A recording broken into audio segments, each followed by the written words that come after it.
Nadine's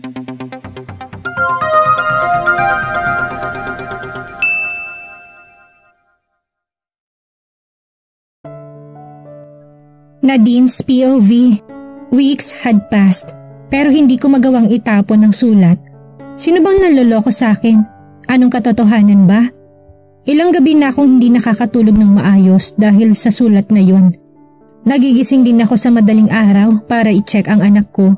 Tinitinan ko kung maayos ba ang tulog niya o kung nasa tabi ba siya ng dad niya. Bukas din ang connecting door namin ng anak ko at nararamdaman ko minsan si Zeus na pumapasok sa aking silid. Tinitingnan ako, inaayos ang kumot at saka humahalik sa noo ko. Tapos muling babalik sa silid ng anak ko. I became paranoid. I can't sleep properly. Kunting ingay lang nagigising na ako kagad. Bawat kilos ng mga tao sa bahay, binibigyan ko ng kahulugan. Ayoko nawawala sa paningin kong anak ko. Hindi ako umaalis, maliban na lang kung may mahalaga talaga akong lakad. P.S. Be ready, I'll be taking back what is mine. Anong ibig sabihin niya sa kukunin niya ang kanya? As far as I can remember, wala akong inangkin na hindi akin. Oo, inaamin ko, maldita ako, brat, spoiled, masamang ugali, pero hindi ko ugaling nangunguha ng mga bagay na alam kong hindi sa akin. All what I have now is the fruit of my labor and sacrifices. Ayokong isipin ang tinutukoy sa sulat na babawiin ay ang anak ko. Iisipin ko palang nakunin nila sa akin ang anak ko, sumisip ng dibdib ko. Para akong sinasakal, nasasaktan ako kahit ini-imagine ko lang. I can't afford to lose my daughter. Mas pipiliin ko pang mawala lahat ng pinaghirapan ko, wag lang nilang kunin ang anak ko sa akin. Zia is my all. She is my life. No one knew about the content of the letter. Pinili kong itago ito kahit pa nagulong-gulo ng utak ko. Ayoko na din naman kasing sirain ang preparation nila kuya noon para sa kasal nila, kaya pinili ko manahimik hanggang sa matapos ang kasal ni na Kuya Roland at Sofia. I pretended that everything is fine sa harap ng pamilya ko. Ayoko magkagulo na naman dahil lang sa sulat na natanggap ko. Sunod-sunod ng kaganapan sa pamilya namin. Una, yung barilang nangyari pagdating namin. Pangalawa ang nangyari kay Sofia, kaya ayoko na makadagdag pa. Hindi ko rin naman kasi masasabing hindi sa akin ang sulat dahil may nakasulat na pangalan ko sa labas ng sobre. Ma'am, pinabibigay po ng guard sa inyo. Si Ate Vilma sabay abot ng sobre sa akin. Unang tingin ko pa lang, binundol na naman ng kaba ang aking dibdib. I know that I should ready myself the moment I open that envelope. Nanginginig ang kamay kong tinanggap ang sobre mula kay Ate Vilma. I may be paranoid again but I saw sadness in her eyes. Magtatanong sana ako kung may problema ba siya, pero nang muli akong tumingin sa kanya, agad din namang napalitan ng blankong emosyon ang mukha niya. Thanks Ate Vilma, she nodded. Akala ko aalis na siya pero tumigil pa ito saglit at tumitig sa akin. Ma'am Nadine, gusto ko lang po magpasalamat sa muli niyong pagtanggap sa akin. Anything wrong Ate Vilma? Tanong ko dahil napansin kong bahagyang panunubig ng mga mata niya. Wala naman Ma'am Nadine, gusto ko lang magpasalamat sa kabutihan mo sa akin. Pasimple niya pang pinahid ang luha niya. Sige po Ma'am Nadine, titingnan ko po muna ang mga alaga ko. Sige ate, basta kung may problema ka, magsabi ka lang sa akin ha. Hindi ka na po iba sa amin ate, malaki ang utang na loob ko sa'yo. Ang pag-aalaga mo sa anak ko. Kaya kung ano man ang problema, sabihin mo okay? Now that I'm left alone, hindi ko alam kung bubuksan ko ba o hindi ang sulat. Sinipot ko pang labas nito at baka may iba pang palatandaan pero wala akong nakita. Tanging pangalan ko lang ang nakasulat at napansin kong may kabigatan ito ngayon. Do I need to open? Tanong ko. Kung hindi ko ito bubuksan, hindi ko malalaman ang sagot. Nanginginig ang kamay ko habang dahan-dahan kong binubuksan ang sobre. Abot-abot ng kaba ng aking dibdib na para bang mabibingi ako sa sobrang lakas ng pagtibok nito. Unang tumambad sa akin ang isang larawan ng batang nasa parke. As far as I can remember, itong nakababatang kapatid ni Sus dahil kagaya ito ng larawang naka-flash ng welcome party nito. May iba pang kasamang pictures pero hindi ko muna tiningnan. Napaisip ako kung anong connection ko sa mga larawan ng nakababatang kapatid ni Sus. Tiningnan ko nakasulat sa likod. Talia, Princess Samaniego. Napakibit balikat ako, so siya palang princess na hinahanap ni Sus noon. Sunod kong tiningnan ang pangalawang larawan, napatigil ako dahil parang akong batang naka-side view sa larawan. Muli kong tiningnan ang likod. The princesses, I stop and take a deep breath dahil nagsisimula ng bumudol ang kaba sa aking dibdib. I could still remember that dress I'm wearing that day and that girl in the park with blue eyes. She's wearing the same dress as mine kaya cute na cute ako sa kanya. I even gave her some of my strawberry gummies. Iniwan kong sulat saglit sa mesa. Kailangan ko munang kumuha ng lakas para ipagpatuloy ito. Pinaypayan ko pang aking sarili dahil feeling ko nasusuffocate ako. Parang biglang uminit ang paligid kahit naka-on naman ang aircon dito sa loob ng aking silid. Tumayo muna ako para sumilip sa labas ng mansyon. Hinawi kong kortina sa glass wall para matanaw ko ang magandang tanawin sa labas. Kailangan ko munang i-relax ang aking sarili. Mula dito sa kwarto ko'y kita kong pool. Naalala ko pa dati nung bata-bata pa ako na lumalabas pa talaga ako dito sa terrace para tarayan ang mga maiingay na kaibigan ni na Kuya, lalo na si Annoying William at Simon Mamon. Ang bilis talaga lumipas ng mga araw. Dati simple lang naman ang mga pinoproblema ko. Isa na doon kung paano ko malalagpasan ang pagkabagot ko sa araw-araw. Ang paano ko iwasan ng mga makukulit na kaibigan ni na Kuya at kung paano ko patatahimikin ang maingay na bunganga ni Bettina. Pero ngayon, ang dami na nagbago at hindi simpleng problema lang ang kinakaharap ko. Bakit kaya ganun ang buhay, no? Hindi ba pwedeng puro saya na lang? Tininan ko mula sa aking kinatatayuan ang mga larawan nang nasa mesa ko saka muling tumingin sa labas. Isang katok ang muling pumukaw sa akin. Hindi ako lumingon dahil akala ko'y bumalik lang si Ate Vilma, pero ilang minuto nang lumipas ay hindi pa rin ito nagsasalita. Naramdaman kong naglakad ito papalapit sa akin. Hindi pa man ako lumingon, alam ko na kung sinong nasa likod ko. Amoy pa lang alam ko ng Jesus ngayon ang kasama ko dito sa loob. Isang malakas na buntong hininga ang aking narinig mula sa kanya pero nanatili ako nakatalikod at nakatingin sa labas. What do you need, Zeus? I asked, still looking outside. I hear these footsteps coming towards me but I remain looking outside. Pinagkus ko pang mga kamay ko sa aking dibdib at diretso lamang ang tingin sa labas. Nagsisimula na magtago ang haring araw. Nakikita ko na rin ang mga maliliit na ibon pabalik sa mga bahay nila. Han, can we talk? I was waiting for this time pero ngayon nandito na siya. Parang wala naman akong lakas ng loob pakinggan kung anong mga paliwanag niya. But if I will not listen to him now, then when? About what? Narinig ko muling malakas ni Jesus na buntong hininga. Ganito na lang din ba palagi? Idadaan niya ako sa malalim niyang paghinga? Hindi ako manghuhula nang malaman ko kagad kung anong nasa isipan niya. About us, Han. He said and moved beside me. Parehas na kami ngayon nakatanaw sa labas. Pero maya-may humarap siya sa akin. I know he was just observing me. Siguro tinatansya niya kung paano niya sisimulan ng anumang sasabihin ni Jesus sa akin. Muli huminga siya ng malalim na tila nahihirapan kaya ako nang una nagsalita. What happened, Sus? Hindi ko na napigilan ang aking sarili. Unang tanong pa lang, parang naninikip ng aking dibdib. Anong nangyarit bigla ka na lang hindi nagparamdam sa akin? Tumigil ako saglit sa pagsasalita dahil naramdaman kong may bumara sa aking lalamunan. Tumingala pa ako para pigilan ang luhang namumuo na sa aking mga mata. Anong nangyarit bigla ka nawala? I know you're busy with work and your business but it is really a burden for you to send me message para naman makampante ako. Akala ko ba mahalaga ako sa iyo? Pinunasan kong luhang tumakas sa mga mata ko at bumaling ako paharap sa kanya. I'd forgiven you sa lahat ng mga sekreto mo pero kulang pa ba?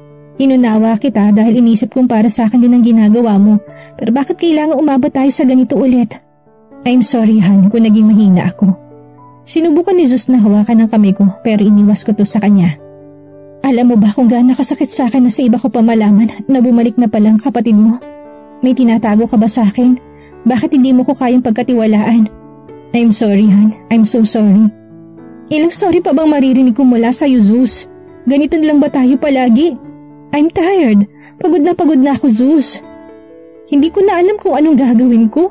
Hindi ba sabi ko sa'yo, love cannot live when there's no trust? Ano nangyari, Zeus? Kailan ka magtitiwala sa akin? Darating pa bang araw na magtitiwala ka sa akin? I cried hard. I can't barely breathe. Sobrang sakit ng dibdib ko. Nahihirapan ako makitang nahihirapan si Zeus pero kung hindi niya sasabihin sa akin ang problema, mauubos na ako. Konti na lang, mauubos na ako, Zeus. Niyakap niya ako ng mahigpit at naramdaman kong yumuyugyug din ang katawan niya.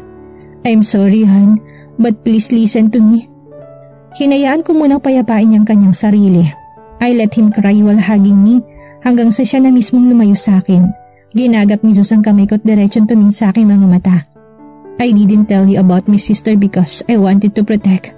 Kumunot ang noo ko sa sinabi niya. Protect me from who? Do you remember that day that you saw my sister in the park? He continued kaya napasulyap ako sa larawang nasa taas ng table. That same day, she was kidnapped and he paused and cupped my face. It's supposed to be you, Han. He said almost in a whisper but it's very clear to me. Oh God! Umiling ako. Parang namanhid ang utak ko sa aking narinig. No, it's not your fault, Han. It's not your fault. Niyakap niya ako ng mahigpit. Pakiramdam ko bigla ako nanghina. All along ako palang dahilan ng paghihirap nilang lahat. Ako pala dapat yun, pero napagkamala ng kapatid niya. Ako ang dahilan kung bakit nahiwalay si Natalia sa kanila ng ilang taon. Ako ang dahilan ng lahat. Kasalanan ko. Oh God, I'm sorry. I'm so sorry, it's my fault. Umiiyak kong sabi sa kanya. If I didn't wear that dress, hindi mapagkakamala ng kapatid mo. I'm sorry. Palakas na palakas ang iyak ko. I can't imagine someone's life is miserable because of me. Ako ang dahilan kung bakit nawali sa kanilang prinsesa. No, Han, it's not your fault. It's never your fault. Please don't blame yourself, wife. Nanghina akong kumapit sa kanya dahil nanginginig ang aking katawan. Siguro naramdaman ni Zeus ang paghihina ko dahil walang tanong na binuhat niya ako at pinaupo sa sofa. Nabaling ang tingin ko sa larawan nang nasa mesa pati ang sulat at hindi ko pa pala nabasa. Ngunit bago ko pa man masabi sa kanya bigla ko nahirapang huminga. I can't breathe, I said. Hinahabol ko ng aking hininga. Oh God, Han! Binuhat niya ako at nagmamadaling lumabas. Gusto ko sana siyang pigilan pero nagpapanik na siya. Falcon, ready the car! He shouted habang buhat ako pababa ng hagdan. Agad namang may sumalubong sa amin. Get the car ready! I need to bring my wife to the hospital! Nagpapanik ng boses ni Zeus. Han, please breathe! Han! What happened to your wife, Zeus? Si Mami na natataranta habang nag-aabang sa amin na makababa ng hagdanan. She can't breathe, Mom. Basag ang boses niya. I'm fine. Ayos lang ako, Zeus. Just let me rest. Mahinang saad ko pero ayaw nito makinig sa akin. Please, I'm fine. I want water. Give me water, please. Agad namang may kasambahay na nag-abot sa akin ng tubig. Iinumin ko na sana to pero bigla itong nahulog mula sa kamay ko. Natigilan ako habang nakatingin sa basong basag sa sahig. Bigla akong kinabahan. Where is my daughter? Nilibot kong tingin sa paligid. Alam ko nandito lang ang anak ko dahil nakausap ko pa ito kanina bago ako umakyat sa aking silid. Si Ate Vilma, nasaan? Si Zia. Baby Zia! Nagsisimula na ako mag-hysterical. Get my daughter! Utos ni Zeus sa kanyang tauhan. Boss, si Falcon na humahango sa tila balisa. Si Milo nawawala. Hindi ko rin mahanap ang yaya. Shit! Malutong ng mura ni Zeus. Doon na ako kinabahan dahil nag-ibang reaksyon niya. Our daughter? Where's our daughter? The Vixen is missing, boss. Vixen? That's my daughter's code name? Hindi ko na pinansin ang pagbumura ni Zeus at ang pag-iyak ni Mommy. Tumakbo ko palabas ng misyon. Zia! Anak! Baby! Mommy's here! Get inside the Zia! Walang sumagot. Zia! Baby! Tumakbo ko papuntang gate ng walang suot sa paa. Hinarang ako ng mga tauhan ni Zeus pero bago pa man sila makalapit sa akin, binalot na ako ng mga braso ni Zeus. Han, stop! I'll find her. I'll find our daughter. Pinaharap ni Zeus ako sa kanya. Nakita kong luha sa mga mata niya at doon ako lalong nanghina. Ang anak ko, ang Zia ko, hanapin mong baby Zia ko, Zeus, please. I cried. Ibalik niyo anak ko! Zia! Tahan na, princess. Mahanap din natin si Zia. May babalik din sa atin ang anak mo. Tahimik lamang akong nakikinig. Kay Mommy habang tumutulong mga luha ko. Kanina niya pa ako pinapatahan pero wala na atang kapaguran ang mga mata ko. Wala na sigurong katapusan itong mga luha ko. It's more than a month, hindi pa rin nahanap ang Zia ko. Sa bawat araw na dumadaan para akong mamamatay sa sakit ng pagkawala ng anak ko. Simula nang mawala si Zia, araw-araw na lang akong umiiyak dito sa aking silid. Wala akong kinakausap. Ayaw ko makipag-usap kahit kanino. Ang gusto ko lang ngayon, makita ng anak ko at lumayo sa lugar na to. Hindi ako makatulog ng maayos. Sa bawat pagpikit ng aking mga mata ay ang mukha ng anak kong aking nakikita. Naririnig ko mga tawa ni Zia. Ang boses niya nang tinatawag ang pangalan ko. May poor Zia, may sweet pumpkin. Ano na kayang nangyayari sa kanya ngayon? Hindi ko alam kung inaalagaan ba siya, kung maayos ba ang kain niya, at tinutulugan niya. Bakit ba kailangan namin pagdaanan na lahat ng ito? Kailan ba matatapos ang lahat ng ito? Kung sana sinamahan ko na lang siya sa silid ko ng araw na yon, kung sana hindi ko siya hinayaang mawala sa paningin ko, hindi to mangyayari. It's my fault. Napabayaan kong anak ko dahil sa pansarili kong problema. I'm not a good mother, kaya kinuha siya sa akin. Bakit hindi ko malang napansin ang mga kilos ni Ate Vilma? Kung sana hindi ako labis na nagtiwala, nandito ang anak ko ngayon, naglalaro, tumatawa, nakikipaghabulan sa daddy niya, nakikipagkulitan sa akin pero wala dahil sa kapabayaan ko. Muli na naman akong napahagulo, Lola. Ano bang naging kasalanan ko at kailangan kong maranasan lahat ng ito? Nagmahal lang naman ako. Sobrang pagmamahal na hindi ko alam na ganito palang kahantungan. I love my Zia so much na kung mawawala lang din naman siya, sa akin ay mabuti pang matapos na rin ang lahat. Hindi ko kayang mawalang anak ko. Mommy, please mom, maawa ka. Ibalik mo sa akin ang anak ko. Pagmamakaawa ko kay mommy na parang siya lang ang makapagpapigil sa lahat ng mga paghihirap ko. Mahanap si Zia, anak. Si daddy, your brothers and Zeus are doing their best. Ilang araw na ma'am, ano nang nangyari sa anak ko? It's my fault. Kung sana, hindi ako naging pabayat, hindi mawawala sa akin si Zia. Palakas ang pag-iyak ko. Pagod na pagod ako pero hindi ako pwedeng sumuko. Kailangan pa ako ng anak ko. Zia, anak, bumalik ka na kay mommy. Please baby, I will give you all gummies that you want. Hindi na magagalit si mommy. You can eat the chocolate, Zia. Hindi na kita pagbabawalan. Please baby, bumalik ka na sa akin. Hindi ko kayang mawala ka, anak. Para akong batang umiiyak kay mommy. Alam ko pati si mommy nahihirapan na rin. Napapabayaan ko na ang aking sarili. Kung hindi ako umiiyak, palagi naman akong nakatulala. Araw-araw pumupunta sina Jopay at Sofia pero wala akong pinapayagang makapasok sa aking silid. Si Mami lang ang nakakalapit sa akin. Para na akong mababaliw kahit ang mga pamangkin ko nakikita ko ding sumisilip. Naririnig ko pang umiiyak ang mga to. Pupunta din ang mga magulang ni Jesus kasama si Talia pero wala pa akong lakas na makipag-usap sa kanila. Hanggang ngayon sinisisi ko pa rin ang aking sarili sa pagkawalay niya sa mga kanyang pamilya. Wala akong mukhang ihaharap sa kanya pagkatapos kong malaman lahat ng paghihirap na pinagdaanan niya. Na sana hindi mangyayari kung hindi dahil sa akin. Nasa labas si Zeus. Hindi mo pa rin ba siya kakausapin? Umiling ako. I don't have the strength to talk to him. Nakita ko ng mga larawan pati ng sulat na pinadala sa akin. It's connected to the kidnapping case of her sister. Nasanay ako kung hindi lang siya napagkamalan na ngayon ay pakaramdam ko ay konektado na rin sa pagkawala ng anak ko. Nadine, anak, ayokong pangunahan ka pero kailangan ka rin niya. Kailangan yung isa't isa ngayon. I know how much he loves you, princess. I saw how broken he was before. Tumigil si mama at pinaharap ako sa kanya. Hindi luluhod at magmamakaawa sa amin ni daddy mong batang yan para lang malaman kung nasaan ka, kung hindi ka niya mahal. Hindi yan papayag na magpabugbog sa dalawang kapatid mo. Kung hindi ka mahalaga sa kanya, anak, Zeus loves you, Nadine. Ilang beses niya sinabi sa amin ng daddy mo yan. Napatigil ako sa sinabi ni mom. He never mentioned those things to me. Nung araw na mawala sa Zia, sinabi niya sa akin ang lahat-lahat ng mga nangyari pero hindi niya nabanggit sa aking lumuhod siya sa harapan ni mommy at daddy. Para lang malaman kung nasan ako.